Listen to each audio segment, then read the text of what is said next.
വാണിജ്യ വകുപ്പ് മന്ത്രി ശ്രീ പി ജാലി അവർ വേദിയിലെത്തിയിട്ടുണ്ട്. അദ്ദേഹത്തിന് വേദിയിലേക്ക് സ്വാഗതം ചെയ്യുന്നു. ഒപ്പം Nazriya,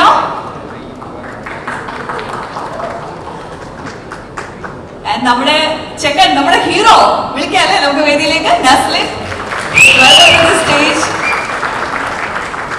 And of course, Mamita, Matthew, Ajmal Sabu, and Akash Joseph, editor, Undimaya,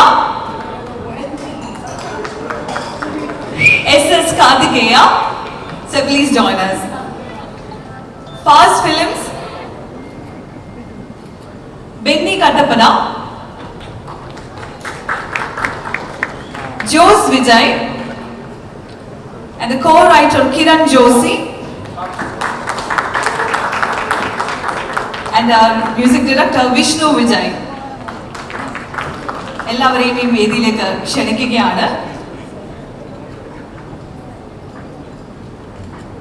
ഞാൻ ഈ മൈക്ക് പതുക്കെ മൈക്ക് ഓൾറെഡി കയ്യിലുണ്ടല്ലോ, നമ്മുടെ ശ്യാം പുഷ്കറിന്റെ കൈമാറുകയാണ്.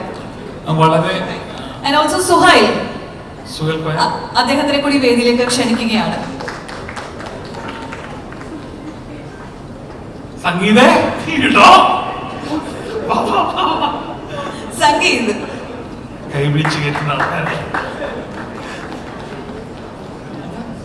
ശ്യാമോഹൻ,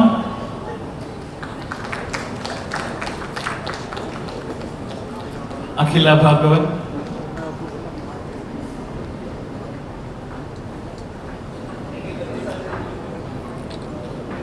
ഇതൊന്നുമില്ല, ജസ്റ്റ് സഭാകമ്പം മാത്രം, പിന്നെ ഞങ്ങളുടെ ചെറിയ പിടിപ്പുകളും.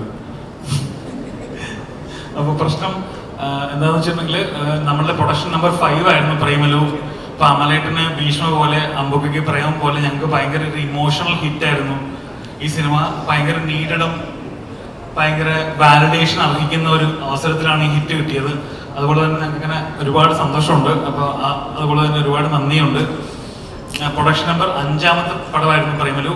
6ാമത്തെ പടം കരട്ടെ ചന്ദ്രൻ ഡയറക്ട് ചെയ്യുന്ന നമ്മുടെ കോ ഡയറക്ടർ ദിനീഷ് പോത്തന്റെ ആയിരുന്ന റോയിയാണ്. റോയും ജസ്റ്റ് എന്ന് വന്നാൽ ഭയങ്കര ഇൻട്രോവേർട്ടാണ്. സച്ചിനേക്കാളും വലിയ ഇൻട്രോവേർട്ടാണ്. സച്ചിന് ശരിക്കും തോമസിന് ശരിക്കും റോഹിച്ചന്റെ വാറഴിക്കാനുള്ള യോഗ്യതയില്ല അത്രയ്ക്ക്. അപ്പൊ ഞങ്ങൾ മനഃപൂർവ്വം വിളിക്കുകയാണ് ഇയാളെ. കണ്ടോ, ഇനി കിട്ടത്തില്ല. ഇതാണ് റോയി. റോയിയാണ് കരട്ടെ ചന്ദ്രന്റെ സംവിധായകൻ. Production number 7 ആലോചനയിലുണ്ട്. അത് ഒരു സർപ്രൈസ് ആണെന്ന് പറയുന്നത്. അത് എന്താ ഗിരീഷ് പറയും? പ്രൊഡക്ഷൻ നമ്പർ 7 നമ്മുടെ പ്രേമലുവിന്റെ സെക്കൻഡ് പാർട്ട് ചെയ്യാനുള്ള തീരുമാനമുണ്ട്. അപ്പോൾ അത് ഇവിടെ അനൗൺസ് ചെയ്യാണ്. പ്രേമലു 2.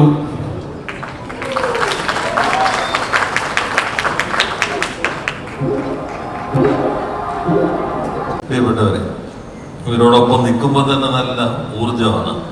ഈ 25 വയസ്സിന് താഴെയുള്ള 2 പേർ നായകന്മാരായി അഭിനയിച്ച ചിത്രം ഈ വലിയ വിജയം നേടിയതിൽ എല്ലാവർക്കും അഭിമാനിക്കാം, സന്തോഷിക്കാം.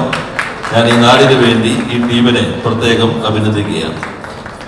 നിർമ്മാതാക്കൾ ഏറെക്കാലമായി എൻ്റെ അടുത്ത സുഹൃത്തുക്കളാണ്. സംവിധായകൻ്റെ ആദ്യത്തെ പടം എൻ്റെ ഗ്രാമത്തിലാണ് അതാദ്യം ഷൂട്ട് ചെയ്തത്. ഞാനിപ്പോൾ ഇന്നലെ കഴിഞ്ഞ ദിവസം വിഷുവിന് വീട്ടിൽ അമ്മയെ കാണാൻ ചെല്ലുമ്പോൾ ആ വീട്ടിലിപ്പോൾ ഏതോ പുതിയ സിനിമയുടെ ഷൂട്ടിംഗ് നടക്കുന്നുണ്ട്. അപ്പോൾ തണ്ണീർമത്തൻ ദിനങ്ങൾ ഷൂട്ട് ചെയ്തതിന് ശേഷം ആ വീട് ഒരു വിജയിക്കാനിടയുള്ള സിനിമയുടെ ഷൂട്ടിംഗ് ഇടമായി മാറി എന്നാണ് നാട്ടുകാർ പറയുന്നത്.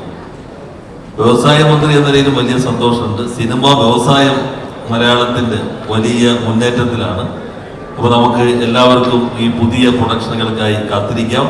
പ്രേമലുവിൻ്റെ 2ാം ഭാഗം, അതുപോലെ ഇവിടെ പ്രഖ്യാപിച്ച പുതിയ സിനിമകൾ, അവയെല്ലാം ചേർന്ന് മലയാള സിനിമയെ കുറെ കൂടി ഉന്നതിയിലേക്ക് എത്തിക്കട്ടെ. വളരെ അയത്ന ലളിതമായ അഭിനയത്തിലൂടെ ഈ പുതിയ ചെറുപ്പം നമ്മളെല്ലാവരെയും വിസ്മയിപ്പിച്ചിട്ടുണ്ട്.